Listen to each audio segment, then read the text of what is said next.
Just finished up my A/B test run with the Cloudultra 3 and the Cloudultra Pro. I'm coming to you from the future or the past. What is it? I'm gonna answer a few Q&A questions before you see that review tomorrow. First one I got from Jim Beam 4736. Having the Cloudultra 3, I'm having a bit of a split mind about them. I sized a half up and it's great on longer runs and downhills, but can feel a bit too spacious and unstable on some runs. While running it, sometimes feel a bit dead on tired legs, but all in all, I quite like it, especially compared to trail shoes from other brands like Asics. Almost forgot, I'm afraid that this wide open toe box really limits its usability in wet and muddy or snowy conditions. Okay, I talked about that on the run, and I just talked about that in my close-up as I was finishing up that A/B review. Quite wide open here, so maybe not the best shoe for winter running, this one and the Cloudultra 3. In the beginning of my review tomorrow, I am going to talk about my sock choice here, and you could potentially look at a toe sock, especially if you are a half size up. I'm a half size up in the Pro here. I raced the River of No Return 108K in these. I think I did my dual sock setup where I had a liner and an engine G sock. I'm gonna have to double check that. I actually don't remember. But I ran with a thicker sock in this test run in the Pro model because I have a half size up. With this one, I ran in one of Sidas, which is the thinner one. This is the Trail Protect one, a little bit thinner. I ran that sock in this shoe, and in the other shoe, I ran in the Comfort sock from Sidas, and this has a little bit more thickness to it. So I suggested that in the comments there. You could vary your sock thickness, maybe even go with an Injinji sock or a Creeper's toe sock to kind of fill up some space in this shoe. And I find that helps, especially with the heel in these models. They feel slightly loose, and even if the sock overall is not as thick, if you have like a thicker padded heel, that could fill up a little bit more space inside there, which is great. How do these compare to the North Face Enduris 4 and La Sportiva Pro, with the intention of using it for long efforts in the mountains and racing? Okay, I've got the Enduris 4 here. This is certainly, I think, a higher stack shoe. These comments are coming from the Cloudultra 3 first run, by the way. There's more underfoot in this shoe. You've got the Vective plate. You have a nylon fiberglass plate in both of these On models here, but it's pretty flexible and not noticeable on the run. I think the Vective rocker of the North Face is definitely, it's a stiffer plate, and it leads to more of that rounded ride than this one. This one feels more like a standard ride, but perhaps a bit more protective with that forked speedboard in the mix. If you take a look at twisting, it's not overly flexible, but it is enough on the run. I don't notice this shoe being stiff at all, whereas I feel like I'm on a solid platform underfoot, and there's really not much twisting. It's definitely a stiffer shoe. Depending on your preference, that could be good or bad. If you want that stiffness and you want the shoe to just roll for you, then this would be good, especially over longer distances. I don't think this is a super long ultra shoe. For that, I would definitely go with the Pro due to the higher stack. For training wise, mid distance, I think this would be a good pick. Looking at the La Sportiva Prodigio Pro, he did mention mountain racing. This shoe is more flexible. I raced the Mammoth 26K in this shoe, and I found it awesome. Definitely far more flexible than the Cloudultra 3, and I find that it is just really nice adapting in mountain terrain underfoot. The fit just works for my foot really well. I find this heel a little bit spacious.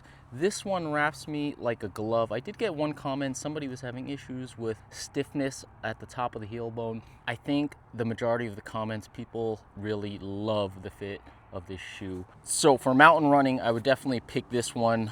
In terms of stack height, I think they're within the same range. This one feels a little bit more energetic for sure.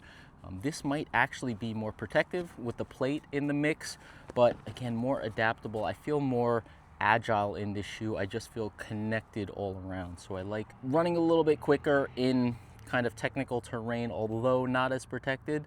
I feel better in this shoe. Next comment, Cody Jung 6963. Based on these impressions, what are you taking for all-around training and racing between this and the Enduris 4?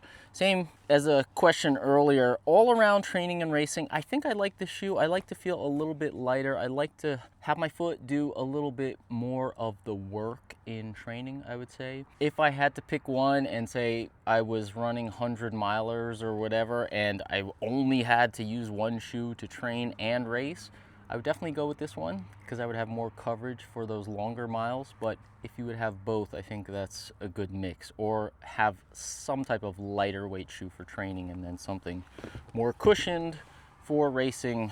How do these compare to the VJ Ultra 3 or the Prodigio Pro or Norda? I'm still looking for that Spartan shoe. I answered this question already. This is not a Spartan shoe by any means. 3.5 millimeter lugs. They're both the same between the Pro and the 3. They're widely spaced, not much depth to them. I mean, 3.5 is okay for runnable terrain, but you can see how widely spaced they are. I don't think, Spartans, I think mud and such. I don't think this is the best Spartan shoe. I know VJ has other shoes like the Spark and the Extreme and even the earlier version of this. This one, they went really soft with the foam. Of course, you have better traction in this model here, the Ultra 3 from VJ, but I think it would be a little bit soft unless, I don't know how these Spartan Races goes, if they're generally having long distance running or leaning in that direction, maybe this would be good. But if you're talking obstacles and mud and stuff and, you know, off camber terrain, I think this foam and the softness would be a little bit trickier to handle. Last shoe, I think this would be a great Spartan shoe, but this upper does kind of let in some debris and it kind of soaks into it. You have a full booty on the inside of this outer power wire mesh, so I'd be a little bit concerned about mud getting through this mesh into the booty, which covers the whole toe box and the inner of the shoe, and like soaking in there and just staying in there and having these, like, maybe that's just completely unavoidable in a Spartan race anyway. In that case, if the fit is great, I would think this flexibility would be good on obstacles and stuff like that.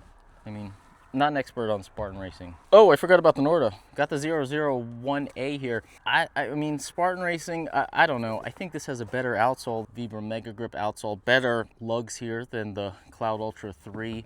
But this shoe definitely does hold water. Check out my review on this one where I was up in the Sawtooths. It felt like it was holding water for a long time. So I think that would definitely put it out of the box. It's a firmer ride. They did update the foam here, added a little bit of that Arnatel TPEE in here. I think generally it feels firmer than the Cloudultra 3, or it's very close. I mean, it would be a tough call. I think these are very comparable shoes, aside from the price, of course. The heel issue with the Norda 001 is still the same. This is more cushioned all around.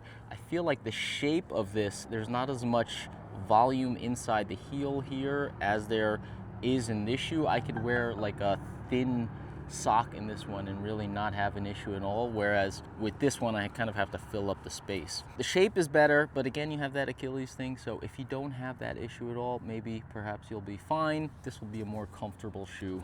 I just don't think either of these are kind of Spartan shoes. So I just dropped a Raide UL 1 liter trail running waist belt review today. Had a few comments. I was sitting at home. I was gonna thumb out some replies, and I figured I'm coming out here for this run and maybe I'll just answer them on the fly here. First one from Jack Dawson 1054. Thanks for sharing. Looking forward to the belt roundup comparison to the different options. Okay, that's just a general comment. I will get that comparison out very soon. Next one, Punishment 6260. I have the same issue as you, where the 500 ml bottle was just a hassle to get in and out, especially while I'm on the move. That top opening is way too small. We're looking at this opening here in the UL compared to, say, the 2 liter model. It's definitely wider in the 2 liter model here, and it's also, the belt itself is taller, so that gives you a little bit more wiggle room to get the bottle in and out.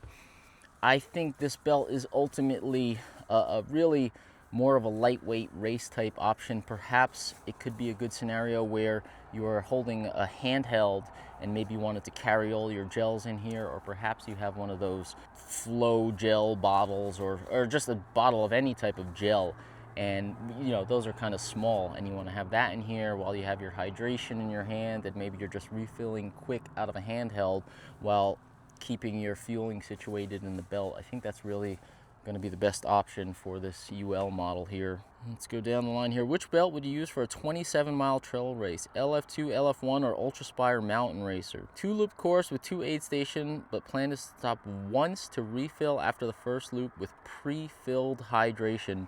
The mountain racer from Ultraspire, it's a pretty high capacity belt, so I would probably not go with that one. I just talked about this one being a short distance racing belt, so I would say 27 miles, 1 refill. You're probably gonna have to carry a bit of water. You could go with this if you had maybe 2 handhelds. Depends how much you're drinking. If it's cold, maybe you're not drinking as much. I think the safer bet though would be the LF2L. I think there's not much difference in comfort. I mean, if you want to go with this belt, you're saying, I want to go super lightweight and I just want the lightest thing, but it's really not that much of a difference between the 2-liter belt here, honestly. And the ease of getting a bottle in and out, maybe if you want to have 1 handheld and then just store 1 in the back for, you know, the second half of each loop. I just think the 2-liter is a more versatile one. I find myself using this one even on shorter runs. I would really look at this one for very short runs or stuff like I talked about racing the marathon. If I want to store 4 or 5 gels and then just drink cups from the aid station tables, this would be a better option. Last one here from Brew Love and Runner. They don't make it for bigger runners like me. I'm a 36 in the waist and I read they run small. I'll stick to my Solomon Pulse for now since XL fits me. So I'm a 30-inch waist. Talked about this in the review. Look at this one.